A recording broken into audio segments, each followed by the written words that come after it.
In today's video, I am going to teach you how to understand order types on Pepperstone. To begin, make sure you are already logged in to your Pepperstone Trader platform. Once you are on the main platform screen, go to the top toolbar and click New Order.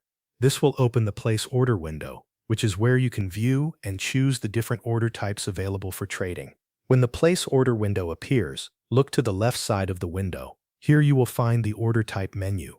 This section lets you switch between the main order types supported in Pepperstone Trader. Take a moment to review the list. You will see Market Order, Limit Order, Stop Order, and Stop Limit Order. Start by selecting Market Order.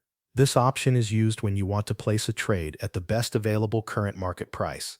After clicking it, look at the order entry screen and note the fields that appear. These fields are designed for immediate execution and are usually simpler than the other order types. Next, click Limit Order. This order type is used when you want to enter the market at a specific price that is better than the current one. After selecting it, review the available settings on the order entry screen. You will notice that the fields change to include price-based conditions for the order. Then move to Stop Order. This type is used when you want a trade to be triggered once the market reaches a certain price level. Click Stop Order and review the settings that appear. Again, pay attention to how the order entry fields are different from what you saw with Market Order and Limit Order. After that, click Stop Limit Order. This order type combines elements of both stop and limit orders. Once selected, review the settings shown in the entry panel.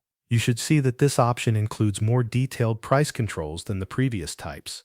As you move through each order type, compare how the order entry fields change.